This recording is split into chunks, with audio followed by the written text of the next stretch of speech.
जब पूरी दुनिया ने रूस को अकेला छोड़ दिया, तब भारत ने क्या किया? आइए जानते हैं वो कहानी जो हर भारतीय को जाननी चाहिए। दोस्तों, आपने कभी सोचा है कि जब पूरा पश्चिम रूस के खिलाफ खड़ा हो गया, तो भारत ने अपना रास्ता क्यों नहीं बदला? इसकी वजह है हमारी वो special and privileged strategic partnership, जो सिर्फ कागजों पर नहीं बल्कि असली मैदान में भी साबित हो रही है। आज से सिर्फ 3 साल पहले 2022 में हम रूस से सिर्फ 2% तेल खरीदते थे, और आज यही आंकड़ा 35% से ज़्यादा है। ये कोई छोटा फैसला नहीं था दोस्तों।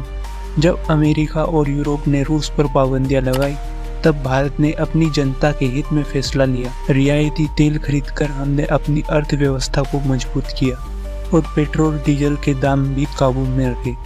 लेकिन सिर्फ तेल की ही बात नहीं है।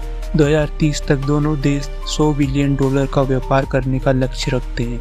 मतलब साफ है, हम अपनी दोस्ती को सिर्फ बातों में नहीं, बिजनेस में भी मजबूत कर रहे हैं। और जब पश्चिमी बैंकिंग सिस्टम में दिक्कतें आई, तो क्या किया हमने? रुपया रूबल सिस्टम शुरू किया। रुपए और MIR कार्ड को जोड़ने की तैयारी कर रहे हैं। अब बात करते हैं उस चीज़ की जो हर देश की ताकत होती है, डिफेंस। तमिलनाडु में कुडनकुलम न्यूक्लियर पावर प्लांट याद है, रूस वहां अब भी काम कर रहा है।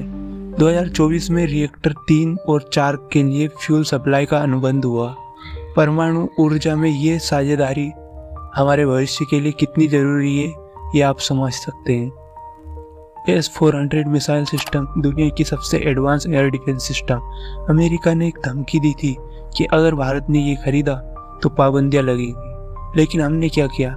अपनी सुरक्षा को प्राथमिकता दी और S-400 खरीद लिया, क्योंकि जब देश की सुरक्षा की बात आती है तो कोई समझौता नहीं। और अब सबसे दिलचस्प बात, 2025 के अंत में भारत ने रूस से एक परमाणु संचालित अटैक सबमरीन लीज पर लेने का सौदा फाइनल किया है।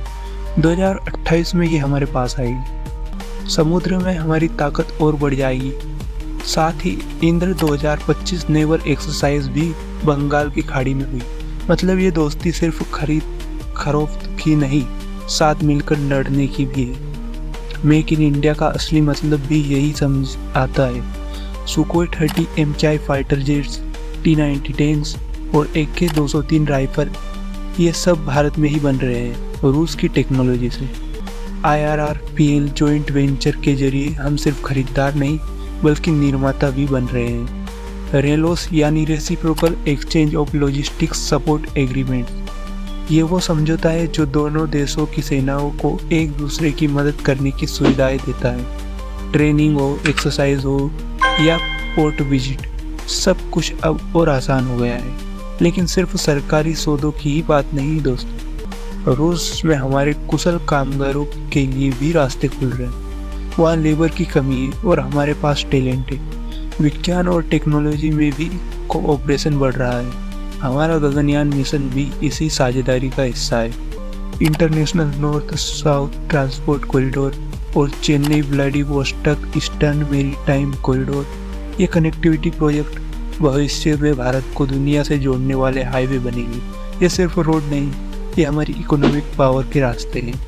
तो दोस्तों, ये थी कहानी उस दोस्ती की जो दबाव में नहीं टूटी बल्कि और मजबूत हुई। भारत ने दुनिया को दिखा दिया कि हम अपने राष्ट्र हित के हिसाब से फैसले लेते हैं, किसी के दबाव में नहीं आते। चाहे तेल हो, रक्षा हो या टेक्नोलॉजी, हम अपना रास्ता खुद तय करते हैं। अगर आपको लगता है कि भारत का ये इंडिपेंडेंट फॉरेन पॉलिसी सही है, तो कमेंट में भारत माता की जय लिखिए। और हाँ, वीडियो पसंद आए तो लाइक करना मत भूलिएगा। ऐसे ही भारत से जुड़ी महत्वपूर्ण जानकारियों के लिए चैनल को सब्सक्राइब कर लीजिए और बेल आइकन दबा दीजिए ताकि कोई अपडेट मिस ना हो। धन्यवाद।